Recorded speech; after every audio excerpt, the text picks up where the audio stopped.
we never create a problematic end of life, because we know that we'll continue our efforts to do our best to collect our waste, but we also know that like we will fail to collect a lot of that waste and it will end up in nature. And in both cases, that's a positive outcome with Notpla. Welcome back to 40 Minute Mentor, the podcast on a mission to raise aspirations and inspire the next generation of category-defining founders. From purpose-led entrepreneurs to Olympic champions, you'll learn firsthand from today's successful leaders on what it takes to be brilliant, all in just 40 minutes.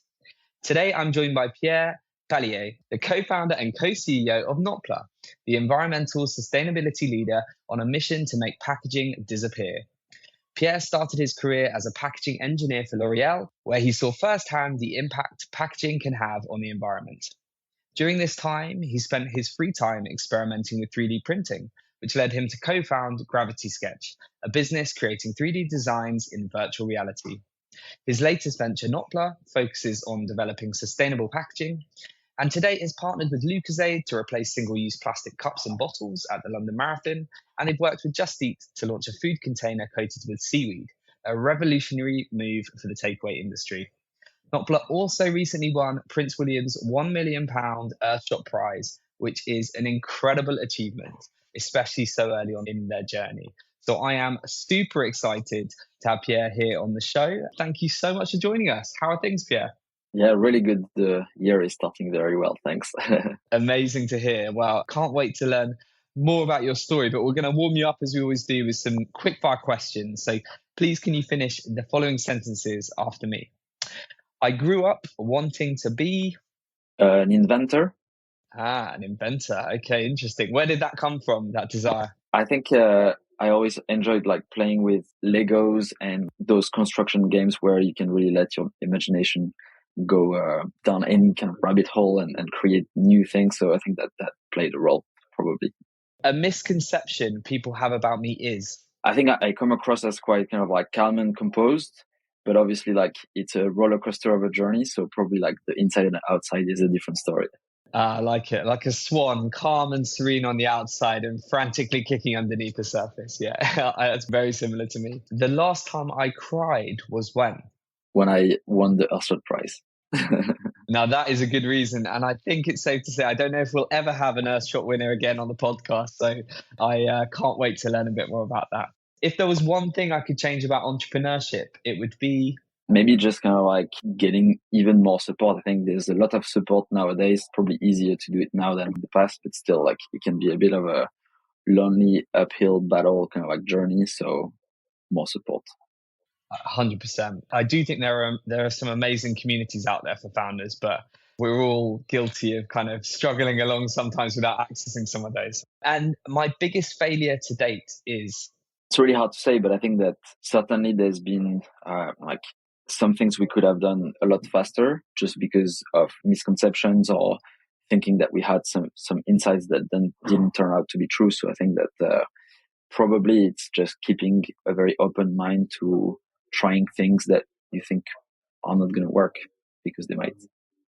Yeah, great example. Well, thank you very much for sharing your answers there, Pierre. And we'll come on to talk about Notpla in a second, because I know our audience are going to be fascinated in the business you're building. But before then, I wanted to ask, have you always seen entrepreneurship as like an obvious route for you, or was becoming a founder kind of a left field choice? Not at all. I think it just happened very organically. I think there's the types of founders who really want to start a business because of that kind of like journey of entrepreneurship and almost without too many regards to what the product or the service is going to be. But what they really want is that experience and that status. And I think like on the other end, especially for like technical founders and co-founders, you just want to see your creation, your product hit the market and have the impact that you think it could have. So I think that you just have to do the entrepreneurship part to make it succeed, which is interesting because I think it's like a very strong driver, but it also means that not necessarily kind of like ready for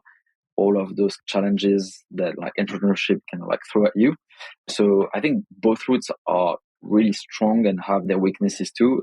So it's just about knowing where you stand and what are going to be the things that are easy for you and the things that you have to kind of like bring up the shield and kind of like go to battle. Very true. Well, I guess the inventor within, or the inventor you wanted to be, I guess being a founder and entrepreneur is a kind of take on that. So maybe it was always meant to be. You started your career at L'Oreal. I'd love to learn a bit more about your time there and the observations that you were able to make about the industry, I guess, that you're now ultimately disrupting. Perhaps you can tell our audience a bit about that part of your career and I guess what ultimately sparked the idea for Notpla. So it was a very formative experience. I think that what's incredible about working in like a world leading industry player like a L'Oreal is that you really get a feel for like the scale, the full blown scale of industrialization. You see those products flying on the conditioning lines, and you also see the mechanics of launching products in the hundreds of millions and how everything is down to 1 or 2 cents. And so it's really an eye opening experience of how those things happen. At the same time, you also feel part of like a huge machine, and you're just fulfilling something that will happen with or without you. And depending on the company, I think that like it was 10 years ago, so probably things have changed, but like it was extremely boxed and siloed. So the role of one person is very clearly stopping here, and you cannot have any opinions or kind of like any suggestions about the next bit of the work of someone else. And I think that was definitely like a frustration to, I guess, the way I like to work, which is really looking at like the big picture and thinking a little bit more holistically about the problems. And just kind of like from a human perspective, I think that I was taken aback by just seeing those conditioning lines and thinking, where is this all going? Like all of those millions of products, where do they end? And I think that the answer is there isn't a really good effort that is deployed at trying to do a good job on that front. And at no point during my time at L'Oreal, I thought that I would do something about packaging ever again. I think that I was definitely kind of like feeling like I was kind of like turning that page. I quit that job to do this Masters of Innovation at Imperial College and Royal College of Art in London. So I really thought I was going to go into something completely different. But it turns out that those insights were also like really valuable. So when the project emerged and with Rodrigo, my co-founder, like we started to look into this a little bit more in depth. There was a lot of reason to look in depth at this industry and take a very different approach to solving that problem. Fantastic. Well, I guess this is the perfect time to hear about the problem that you're trying to solve with Notpla. So tell us a bit about that. Like, what is the business all about and what is the impact you're trying to have in the world?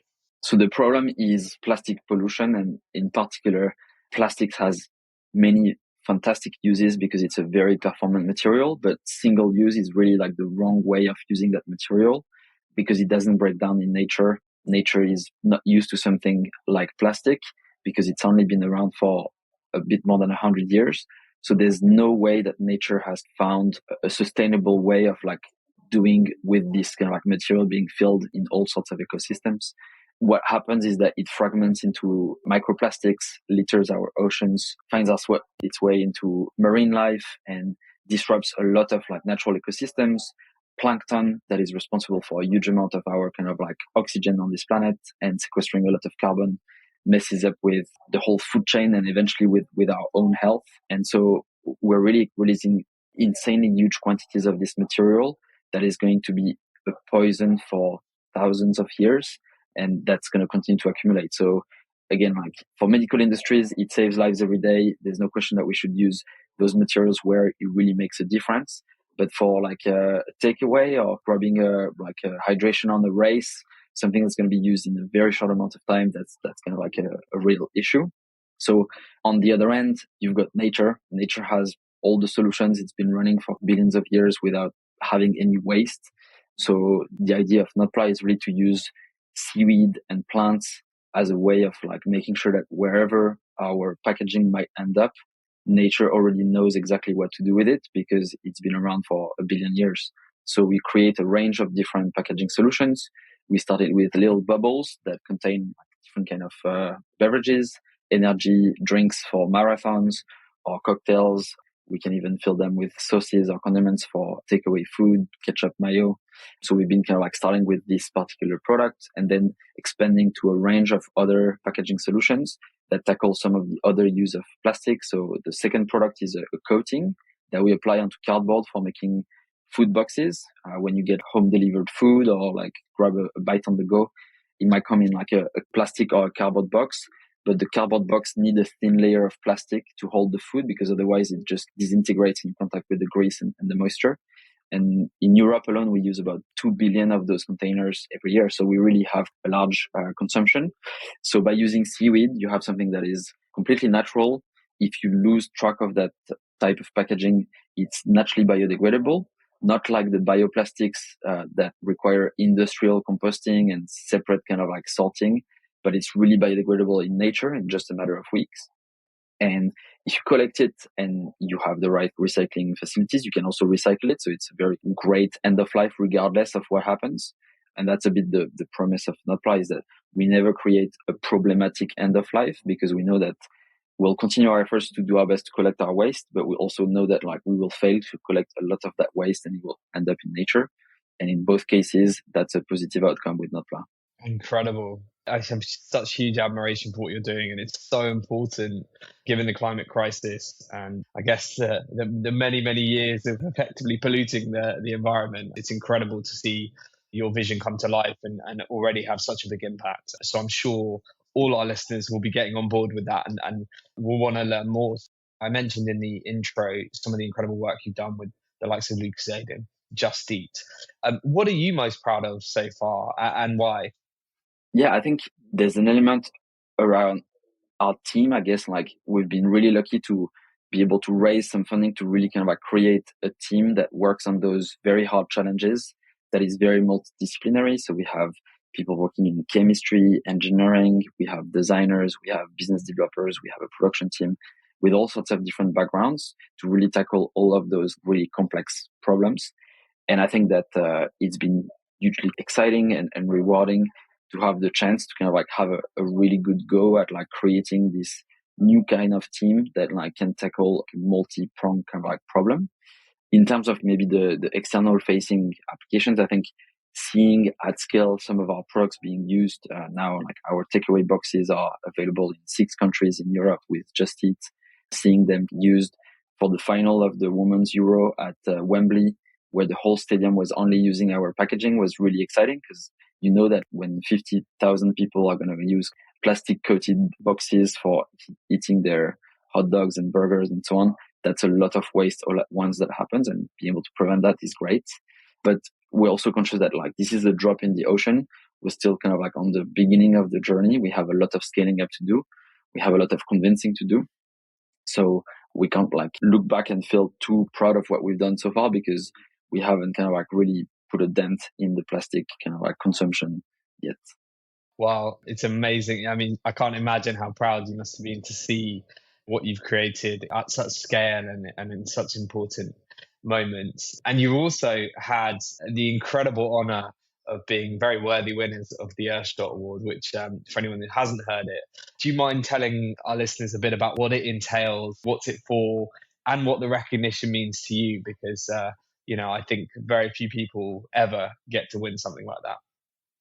Yeah, so the Earthshot Prize is very prestigious prize in sustainability to help 5 organizations every year for the next kind of like decade to accelerate their impact. It's been created and it's organized by Prince William with an incredible group of supporters like David Attenborough and a lot of kind of like people who have all sorts of different communities that look up to them, to try to say, hey, let's pay attention in a more significant way to this challenge. So I think they've done a really good job at like making sustainability just a lot more mainstream. It's like the award ceremony is like broadcasted on the BBC, and they make a big announcement around it to try to reach people who might not typically care about sustainability. So the 5 winners get like £1 million each. So that's a really kind of like significant sum of money to be able to accelerate their impact. But behind, they also have a great fellowship program and a support network where you can really get even like more value than the £1 million in connections, acceleration, a lot of things that are really important that in a way like money can't buy. So it's hugely exciting to be part of like this cohort of 15 finalists, 5 winners this year, but also kind of like knowing that they will continue to do this for like the next kind of like 8 years.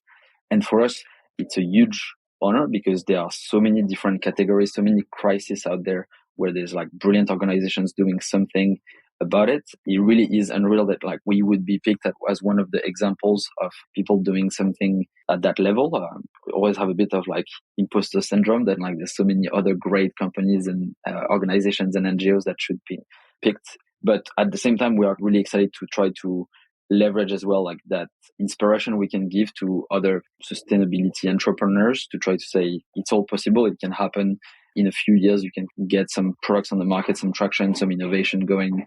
So we fully embrace the opportunity and the responsibility that comes with it, and we are really kind of like excited to see how that's going to have a significant acceleration impact for Notpla. That's awesome. It's incredibly well deserved, and yeah, great to see you getting all the plaudits that you're getting. It's really well deserved. I know that as part of that, you mentioned that there's a lot of added benefits and exposure that you get from being a part of that. And you recently went on the Earthshot retreat and met Prince William. What was that experience like? Again, kind of a unique, novel experience. And what were your major takeaways from that trip?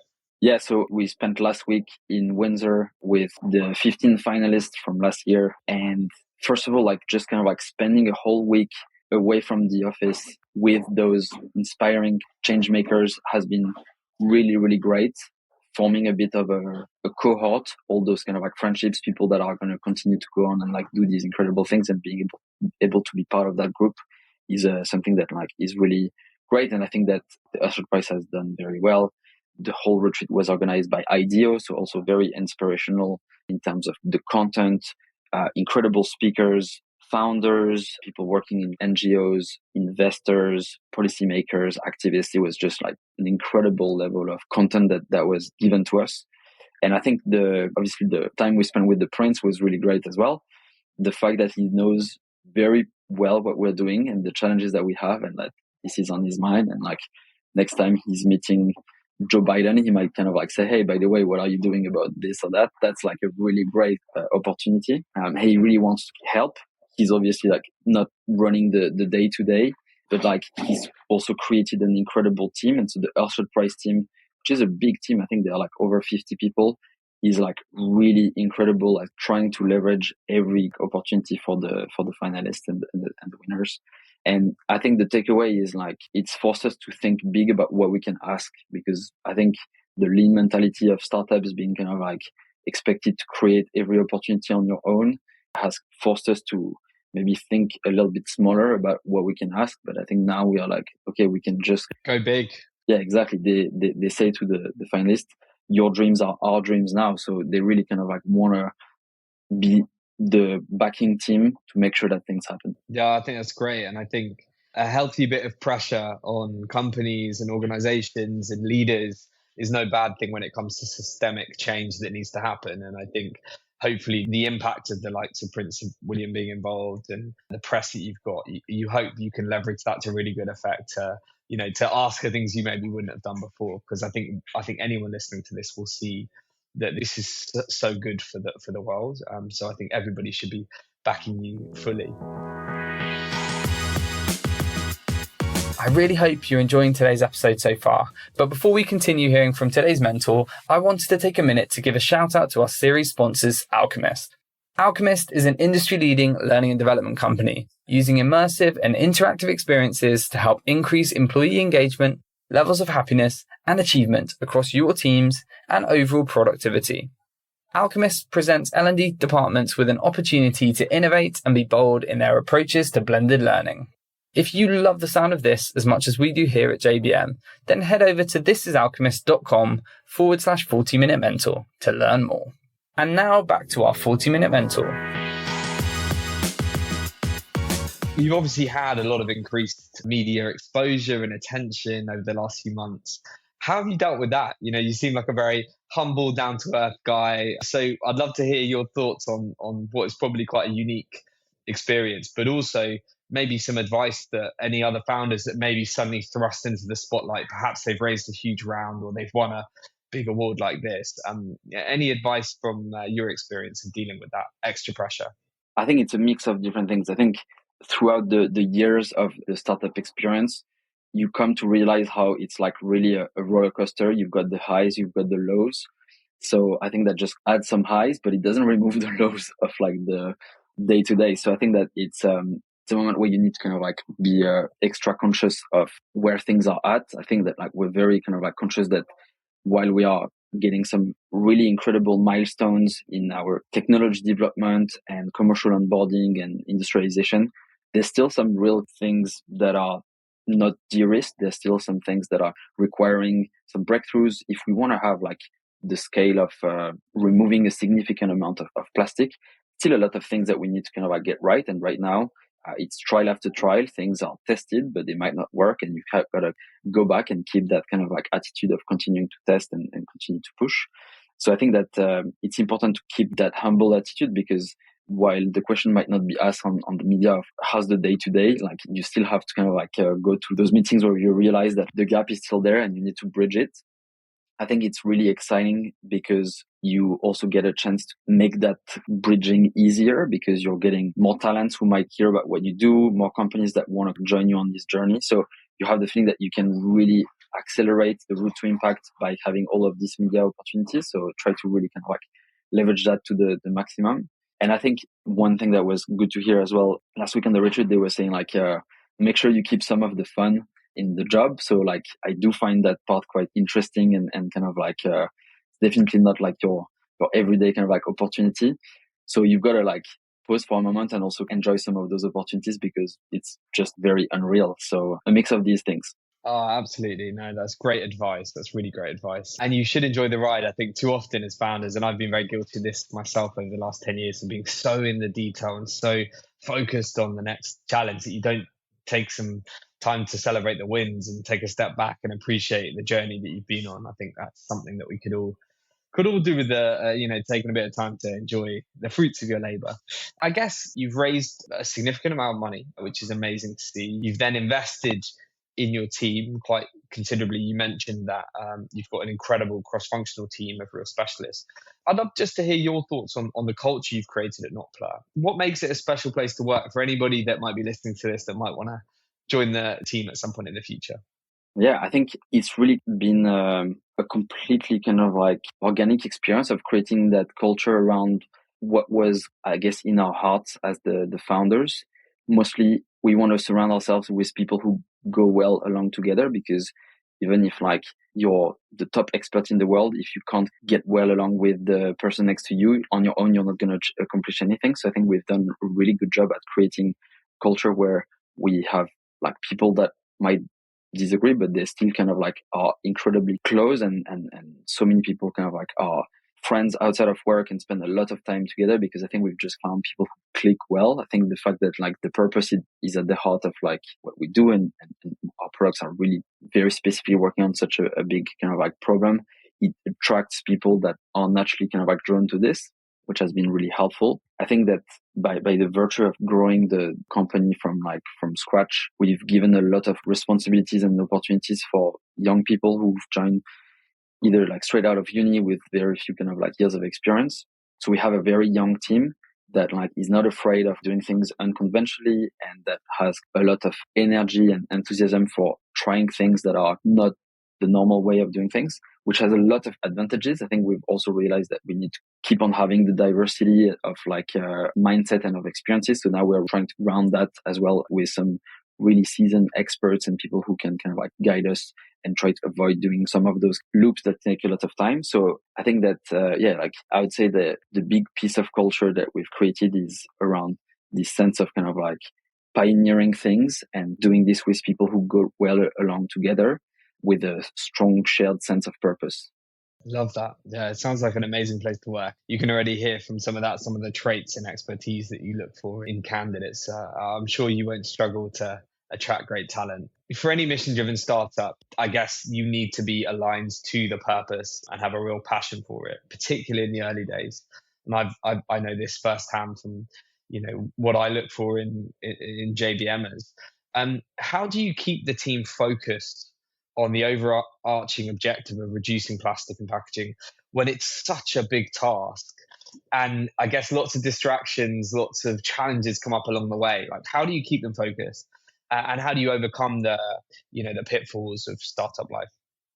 So I think that it's a mix of being super clear about like the mission. Our mission is to make packaging disappear. So we really focus on packaging. We really focus on like materials that are within the world of nature. There's a lot of biomaterials out there that are claiming to be plant-based or whatever it is, but that are actually kind of like completely synthetics, like PLA, that really are in a way kind of like diluting a bit the power of using natural materials like seaweed. So I think that that's a thing that we are really keen to do. I think we have this kind of like urgent optimism. So the goal is to find a way to kind of like validate that where we're going is the right direction, which has been like a very helpful way of making sure that we test commercially like half-baked formulations to know that like the market is kind of like aligned with what we do, rather than fully developing like a material for a few years and then finally kind of like realizing that the market is not really kind of interested in this. I think that's something that like can be a little bit challenging sometimes for R&D companies, where a lot of people might come from academia and are more used to linear path of development. So we have a real kind of like a MVP approach to testing and learning, which means that we can very quickly readjust the direction and seize opportunities, like spending months and months.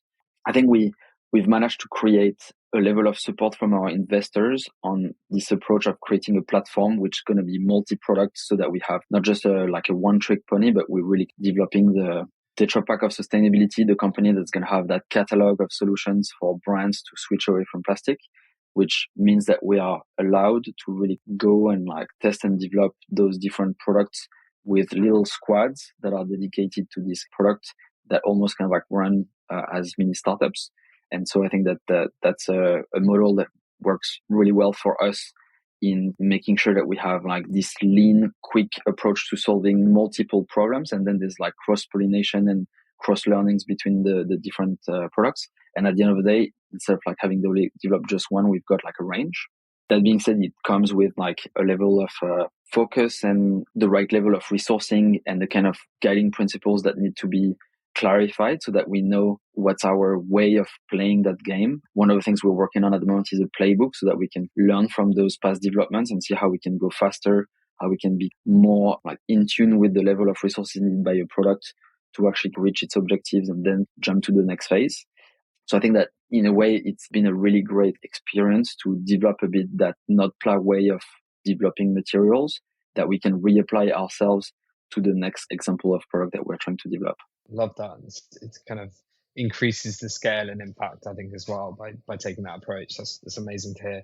Well, I guess we talked a bit about some of the challenges, and I think that it's daunting yet exciting taking on these huge systemic challenges linked to the environment. But as a headhunter in the tech space, the number one thing that I hear from candidates is they want to work on something that's going to do good for the world. They want to work on these sorts of problems, and companies and for founders that are tackling them. I also am a strong believer that the next generation of founders, I believe, should be focusing on tackling these big problems, because I think that's the best thing for the world. And I think it's also, there's a lot to take on, right? But we know it's challenging and there's still a lot of education that's required. So for anyone that's listening to this that wants to move into the sustainability space, whether that's as an entrepreneur or an operator, what's your advice for them based on your experience of being in this industry? I have a lot of friends who've been kind of like 8-10 years into their first career, and then they have this kind of like moment where like, actually I've been doing something that doesn't really kind of like solve any significant problem, and I want to have that like drive and I want to have that passion on the things that I'm working on. And one of the hard reality of startups and in general companies that are taking into account the full kind of like externalities of what they do is that they're not cutting as many corners as the ones who don't. And like typically they won't offer you a package that a big bank or a big kind of like FMCG company might offer.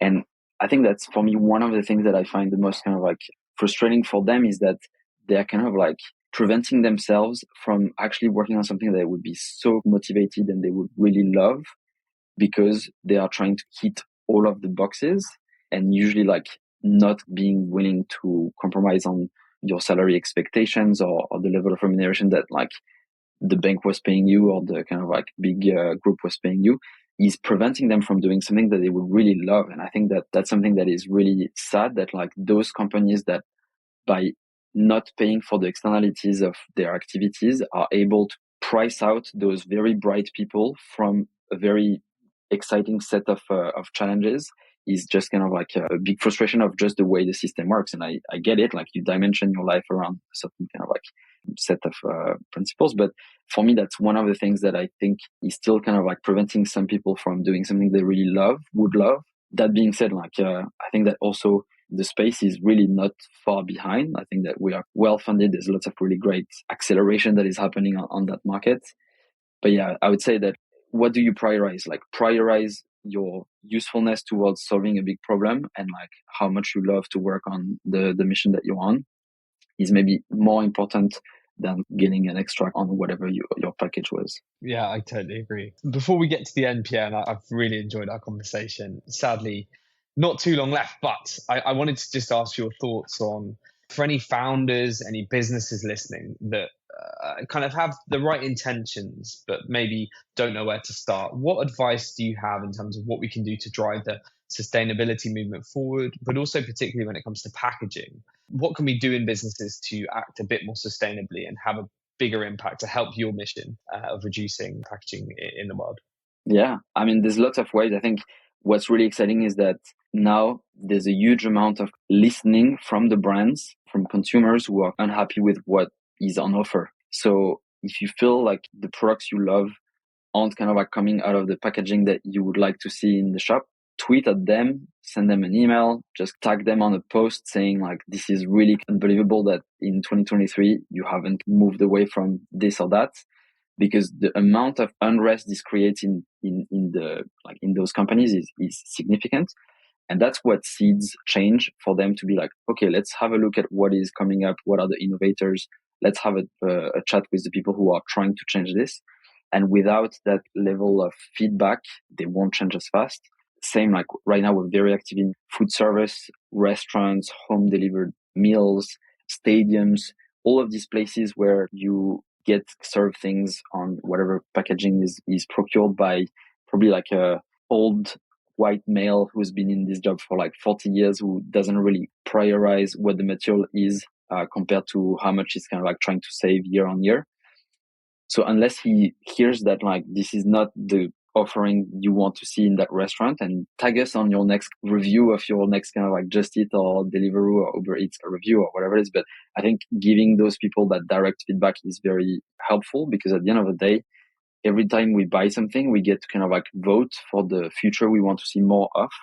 So if there's solutions that you see by choosing those over cheaper plastic products, you actually get a chance to the alternative to grow and eventually become cheaper than plastic. So it's all a matter of growing fast and reaching that economies of scale as quickly as possible. Love that. Have your say, let it be known. And yeah, hopefully the businesses out there will take heed and change things accordingly. No, I really appreciate it. Well, Pierre, sadly, we're at our wrap up questions, but it's been a real pleasure chatting to you. And I absolutely love what you're doing. So I hope lots of our listeners will go instantly after hearing this to check it out. In one sentence, what do you think the future holds for Notpla? The future is full of really exciting innovations that haven't yet been announced. And I think that the moment it gets real is when it really hits the market. So this year for our takeaway boxes is the year we've opened the floodgates of manufacturing capacity. And now we're going to really see some amazing commercial traction. So I think that we can start to see like the plastic curve going a little bit down on the food service market. Nice. And if you could be mentored by anyone, dead or alive, who would it be and why? That's a really tough question, but probably there's a mix of like different types of, there's the great business founders or kind of like entrepreneurs that probably have seen that like scale up journey. At the Earthshot Price retreat, we had a chat with Uma Valetti from Upside Foods, the cell-based meat, and like just going from the early experiments that he was running in a tiny lab to creating a billion-dollar company that's changing the like meat industry is a super exciting kind of like example of how you go through that journey. And I think maybe on the other side, if there were politicians or people working at like, I don't know, like UN or World Economic Forum that really have seen how you make change happen from a policy perspective by getting the right flow of information, I think that's something that would be super interesting as well. So if you know anyone there. Yeah, we'll use this forum to to get anyone that's got that experience to get in touch with you directly. I hope somebody will. And finally, Pierre, what's the best piece of advice that you've ever received that you would like to pass on to our 40-minute mentor listeners? Best piece of advice, I think like the most recent one is really this idea of not being afraid to ask for big scale ideas that I think we haven't applied to ourselves too much. Especially, I think we've been lucky to have a lot of inbound from all of the viral videos and all of the kind of like interest. So usually we kind of like show up to a conversation of someone else asking us something rather than us being kind of like saying, I've got this big idea and I need this. And so I think that's something that actually goes a long way. Yeah, great final answer, Pierre. Thank you so much for joining us. I can't wait to see the journey you go on and the impact you're going to have in the world. And I'm sure you have all of our listeners' support with that great mission that you have. So thank you very much for being a 40-minute mentor. It's great to meet you. Thank you so much for tuning in again today. I loved learning more about Notpla's journey and the incredible work Pierre and his team are doing. To learn more about Notpla and the Earthshot prize, please find more information in the show notes. A quick message to any founder or marketing leader of any mission-driven businesses out there. If you would like to access some of the best talent in the startup and scale-up world through creating exceptional content and building your employer brand, then please do get in touch with our head of marketing and 40-minute mentor producer, Hannah, on hannah@jbmc.co.uk.